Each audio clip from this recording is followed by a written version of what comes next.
everyone, I'm feeling a little bit better. So here we are. I have the review questions for elections and voting overview here for you. I will collect this on Friday. List the 4 criteria to free and fair elections. Show me how the United States meet one of this criteria. What is an open primary and why was it ruled unconstitutional? And last but not least, what did the 19th Amendment do? You guys know the drill, and bring your hard copy of your review questions to class on Friday.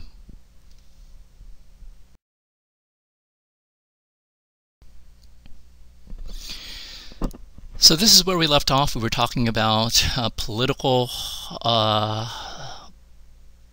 ideologies, and if you recall in class, I told you that the one-dimensional political ideological spectrum model doesn't give you the entire picture, but this model that I'm presenting to you, that was based on the ideologue simulation, which I know you never had the opportunity to do, but if you did take the other simulations that I encourage you to take, this is going to be very familiar.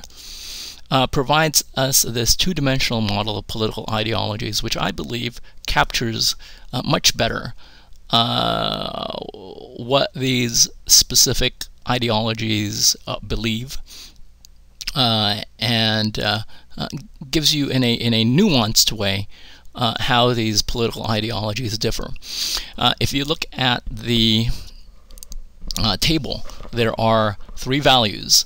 On the bottom left-hand corner you have freedom, on the top left-hand corner you have equality, and on the bottom right-hand corner you have order. So let me just go ahead and begin with libertarians. For some of you this may be a review. Libertarians, as you can see, it's on the bottom left-hand corner, and the value that they believe in is preserving freedom. Libertarians believe in limited government intervention. I would say that they believe in John Locke's social contract, that the only function of government is to protect our natural rights, our rights to life, liberty, and according to Jefferson, our pursuit to happiness. Again, they will promote anything that provides them, that provides and secures their freedom. Let me turn our attention to liberals. Liberals, as you can see, the value that they attempt to achieve is equality. But they do promote equality in a sense when they promote socioeconomic issues.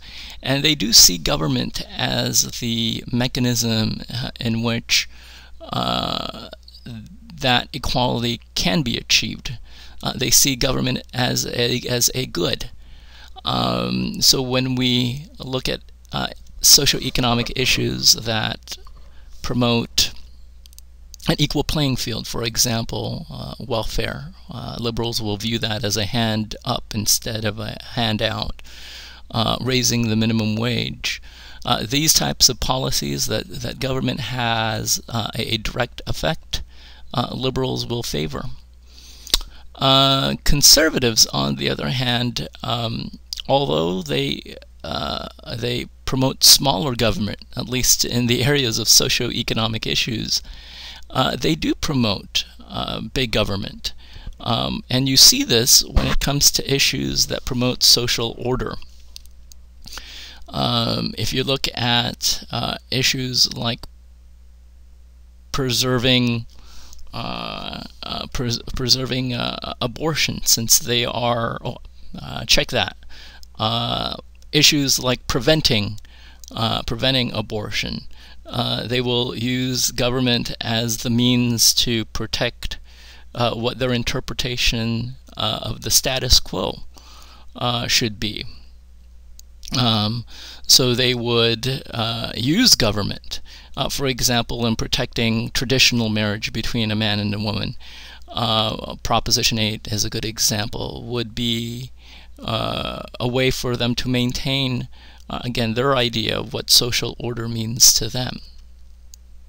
Speaking of same-sex marriage, which is again a very controversial issue, let me highlight that issue to show you how the political process in fact here works. For liberals, when you talk about same-sex marriage, they view it from the issue or the value of equality. They believe that homosexual couples are being treated as second-class citizens, and I know we haven't talked about it yet, but in the Constitution they appeal to the 14th Amendment that has what's called the Equal Protection Clause, which means that the laws should again apply to its citizens equally without discrimination. So for liberals it's an equality issue. For conservatives, it's not about equality. It's about maintaining social order, or what they believe to be the status quo, and that is preserving the traditional view of marriage between a man and a woman. And conservatives can also appeal to the Constitution, and that's along the lines of the First Amendment, where we have the right to worship as we please, the freedom of religion, that there should be a separation between church and state, and that the state should not be intervening in the affairs of the church. And as you can see, this becomes very controversial because both liberals and conservatives can appeal to the Constitution, and this is where the Constitution hangs by a thread. And it's controversial because both liberals and conservatives are attempting to impose their values on one another. And this is the reason why we have the courts, to reconcile these values. And that's, again, part of the political process. Think about it. If we don't have the U.S. Constitution, how do we resolve this issue? Perhaps through means of violence. But we don't. Why? Because we do have the courts and the political process to determine which values and beliefs our country should uphold. So last but not least, let me just turn our attention briefly to communitarians. Communitarians are an interesting bunch because they have their own sense of what equality means to them, and they also have a sense of what order means to them. I'll just summarize it this way. Communitarians really see the needs of the individual as subordinate to the needs of society. Hence, they support many government actions favored by liberals and other actions that are also supported by conservatives. They see government mainly as a means to correct wrongs, and as you can see, it lies mostly on communism and the economic system of socialism here, where the needs of the individual, again, are subordinate to the needs of society.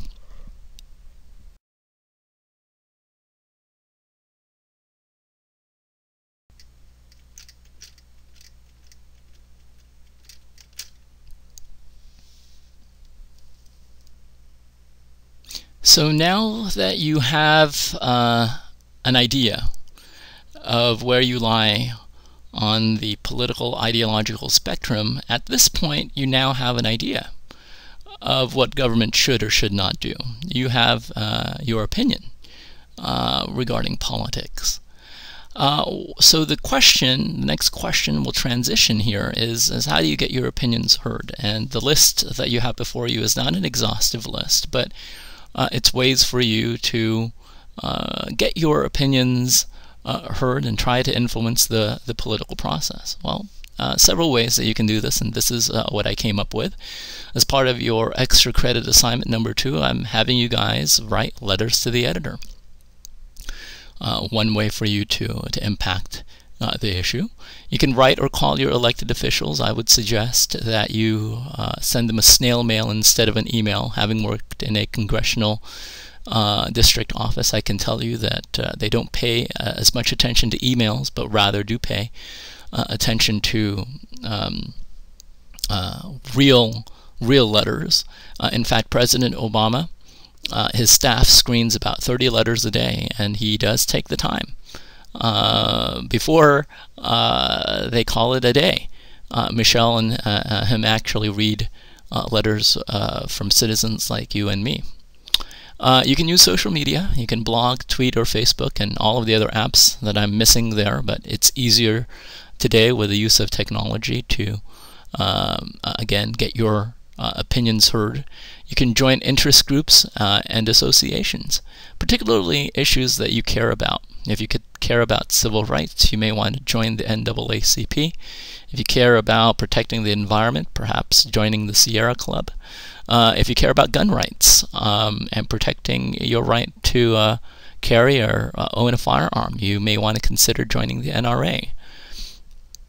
You can join a political campaign, particularly when there is a campaign, a person who's running for a political office that you are passionate about. You can also join a campaign that supports certain ballot initiatives, propositions that you feel strongly about as well. You can attend city council meetings. Again, the lesson here is don't be like Rhode Island. I would suggest that you attend these meetings. City council, board of supervisor meetings. They do a lot time for the public to speak. And this is your opportunity to tell them what matters to you, and to try to influence, again, their decision making. You can organize your own group, and I would encourage you to do this.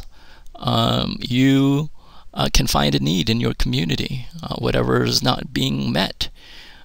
You can form this group and address that need. In fact, this is how nonprofits oftentimes develop when government is unable to provide a certain service because there's not enough funds. Nonprofits step up and fill in the gap. And it doesn't have to be a big change. Find a need, particularly our community needs it. And last but not least, what you can do least in the political process is to vote.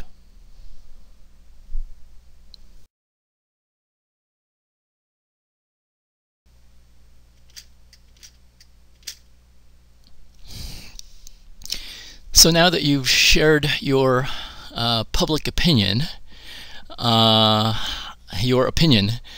it's now time to talk about how public opinion is synthesized.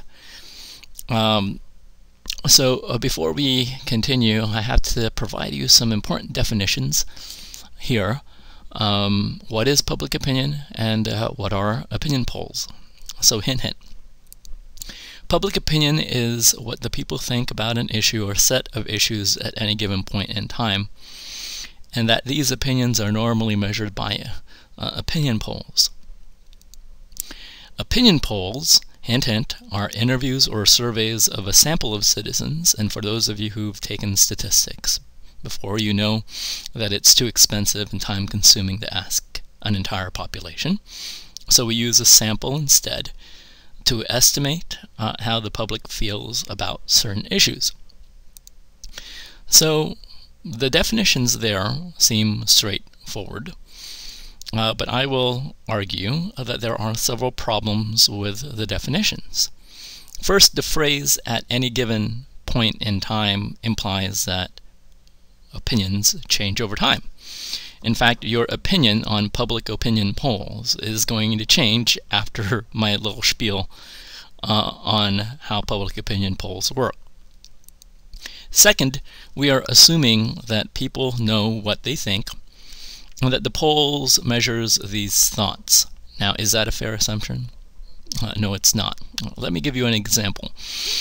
If you're walking down the street and someone asks you your opinion on the civil war in Syria, what your opinion is on Bashar al-Assad, understand that the poll is assuming that you have enough education, enough information to make an informed decision on that public opinion poll. And of course, most people are not going to be as informed. So that's a big glaring problem, but it is an assumption that opinion polls make. Sampling is also a problem. Can a subset of a population represent the views of everyone? Well, not necessarily. So why then do we use polls? Polls represent really an opportunity to view a snapshot of public opinion, and really allows our public officials a quick assessment of public policies. Not to mention, it also gives them an idea of what we as a public collectively wants. I think it's apparent that good polls will produce good information, while bad polls will provide bad information. So how do we know if a poll is good or not? And this is an important skill that I want to impart to you.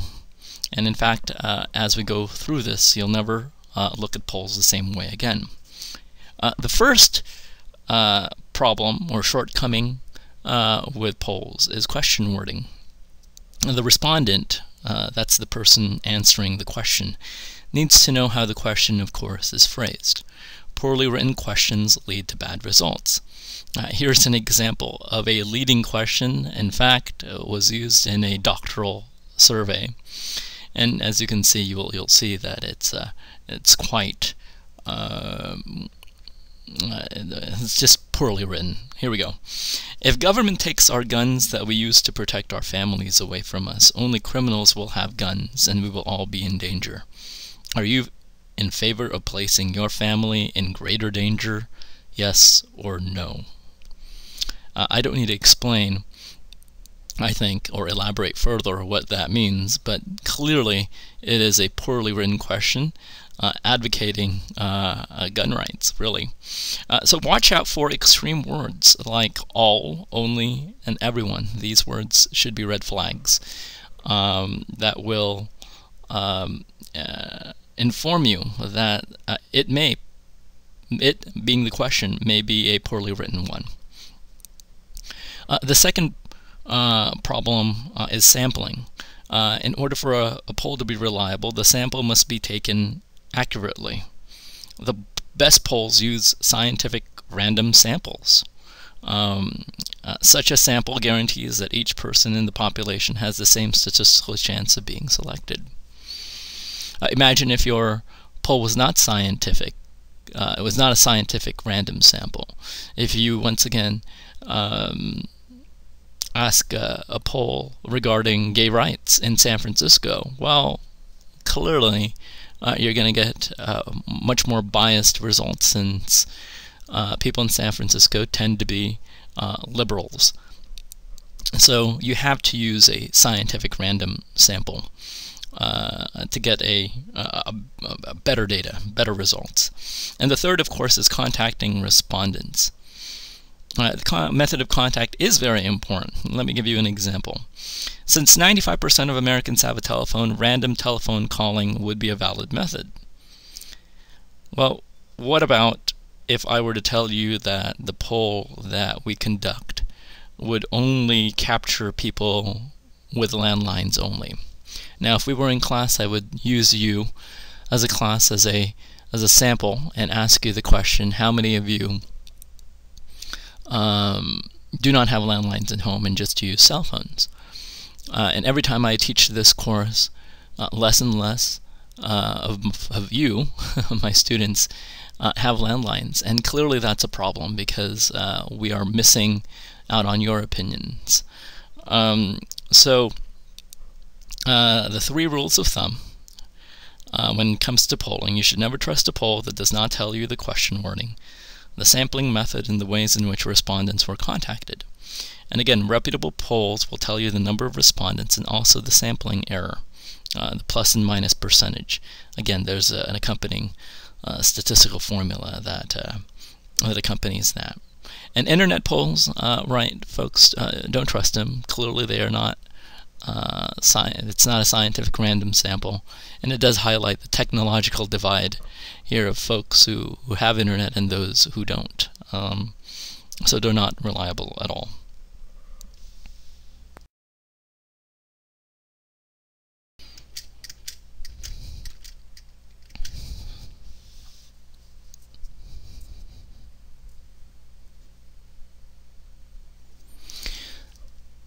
So let's now turn our attention to political polls here, and there are some polls that I want you to consider.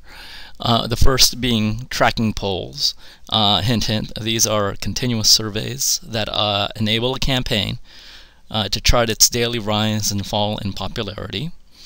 These type of polls are conducted every 24 hours, so we can conclude that they're fraught with reliability problems, but they are used to provide the campaign a decent measure of the trends. Having worked for the Steve Wesley campaign, we in fact had several tracking polls in different areas of California, metropolitan areas, rural areas, to gauge Steve Wesley's popularity, and allows us to figure out which areas we need to campaign. And also tries to figure out which campaign TV ads need to be played in those areas. So even though they're fraught with reliability problems, there are good reasons why campaigns use tracking polls. The second poll that you need to know, hint, hint, hint, are push polls, and they are controversial. Despite its name, they are really campaigning tools designed to smear the other candidate. They're not there to measure public opinion, but rather influence your vote. They attempt to lead the subject to a specified conclusion, and at worst, they're designed to push you away from candidates by trying to link them to negative events or the traits in question. And perhaps the most famous alleged use of the push poll took place in the 2000 U.S. presidential Republican Party primaries, where George W. Bush, former governor of Texas, was running for president, and he had a formidable challenger in Senator John McCain. And we'll talk much more about this in campaigns, but John McCain won the New Hampshire primary. In politics, you have to win early. So the Bush campaign knew that they had to win the second state to remain in the race. And the second primary that was to be held was in the state of South Carolina. And if you look at the demographics of Republican base voters in South Carolina, they tend to be mostly white, hold very traditional family values. So the Bush campaign went ahead and robocalled these likely voters in South Carolina and asked them the question, quote, "Would you be more likely or less likely to vote for John McCain for president if you knew he had fathered an illegitimate black child?" And yes, it's very controversial, right? Clearly, this turned off voters from John McCain. Did it work? It positively did work. President Bush ultimately won South Carolina by an 80-point margin. And so, folks, I want you to take a look at this, because that question isn't really a question. I'll repeat it again, and I'll highlight one specific word and see if you can catch it. Would you be more likely or less likely to vote for John McCain for president if you knew he had fathered an illegitimate black child, right? That word "if" in a way throws it away, because it's not a question. It becomes a hypothetical. if you knew he had fathered an illegitimate black child. Well, do you? Do you know that he actually conceived an illegitimate black child? No. So be very careful with these type of questions. Of course, the Bush campaign is going to say that they're basing this information when John and Cindy McCain actually adopted a Bangladeshi dark-skinned girl, and clearly John McCain wasn't the father. Some of you may be thinking to yourselves, well, this is libel, this is slander, Professor V. I mean, how can they get away with this? Well, folks, take a look at that question in itself. Is it in fact making a statement about the candidate, and is presupposing that it's true? Well, it may be, but again, it can't hold up in a court of law, and this is where you get into the muddy gray area of the law and what libel is and what slander is, because again, it's not making a declaration about the candidate, it's asking a hypothetical. If you knew, right? The blame is not on the campaign. The blame is shifted on the general public or the electorate. So watch out for push polls. These are tactics, again, used by campaigns to smear the other side. Let me move on to exit polls. Exit polls are conducted by the media on election day, and they in fact ask you to take a survey, which is essentially a sample ballot, and will ask you how you voted in the polling booth. And of course, this is fraught with reliability problems because people lie. I get infuriated by exit polls because if you watch the news on election day, the data that they are using on the news to tell you that a specific candidate or a specific proposition is winning is based on exit polls. So they're not necessarily accurate, although again, if people are answering those questions truthfully, it does gauge you, it does provides you and gauge perhaps some accuracy on the results. But again, it biases you, particularly if you haven't voted that day and you're watching this and you're seeing a candidate winning. It may already bias in how you would vote for that particular candidate or not. So Mark Twain, former Prime Minister Benjamin Disraeli, I love this quote because it, in a way, here I think summarizes the shortcomings of polls and how polls can be manipulated. Quote, "There are three kinds of lies: lies, damn lies, and statistics," unquote. So there are other shortcomings of polling that I didn't discuss in this lecture, but you can read much more in your textbooks, EAG pages 255 to 250.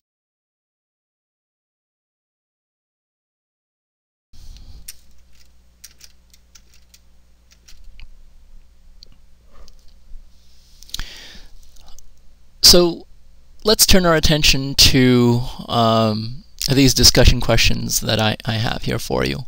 I want you guys to think about these questions, and I'll give you my answers to them as well. But they're interesting questions when it comes to polling. Here's the first one: do polls measure attitudes of a democratic citizenry, or are they just malignant attempts to control and manipulate people? Well, I can tell you that there are polls that are reliable, particularly polls that are conducted with much rigor, and organizations that are nonpartisan. Think of the Public Policy Institute of California. Think of Pew, the Pew Research Center. Think of Gallup. These polls are reliable and conduct again scientific random samples. They conduct it. They write really good questions objectively. So I would say that you should trust, again, those type of polls.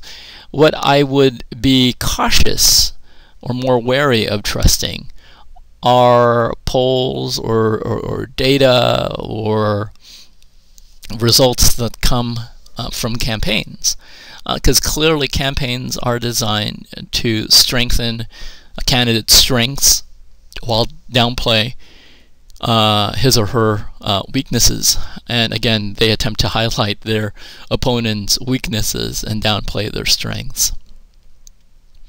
So be careful when it comes to campaigns and really the paraphernalia that they send out through direct mail, and of course their ads. We're going to come back to that later on. Do politicians attempt to make sure that their polls are accurate, reliable, and scientific, or not? Well, once again, when it's campaign season, I would be very, very wary about those. But when they're in office and they're attempting to figure out what their constituents think about very controversial issues. For example, I remember receiving an email from my Congressman Ami Bera about my thoughts on whether we should attack the Islamic State or not. Clearly, when I responded to that poll, he is listening. He is trying to gauge what his constituents feel about an issue. And of course, that being said, he is making sure that the responses that he receives are accurate, reliable, and scientific. Third question, should politicians follow public opinion, lead it, ignore it, guide it? In a way, I've answered this question when you looked up at the representation models that we discussed, the delegate model, the trustee model, the political model. The answer is it depends, doesn't it? It depends on the timing. It depends on the saliency of the issue.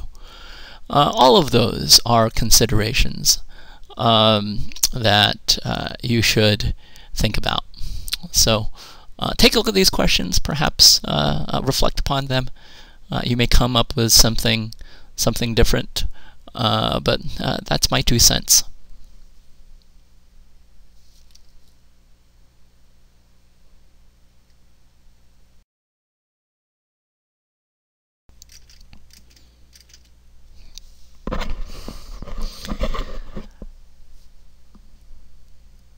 All right, let's transition here to the news media today.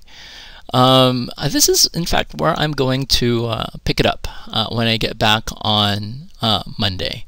I will elaborate again on the media trends. I'm going to give you guys my take on media consolidation of the major news media outlets. And so I will sign off for now. Don't forget to do the review questions for elections and voting overview. And again, make sure you bring a hard copy on Friday, and we'll wrap up this lecture on political socialization, public opinion, and the news media on Friday. Have a great one, and hopefully I'll be strong enough to be there. We'll see you guys next time.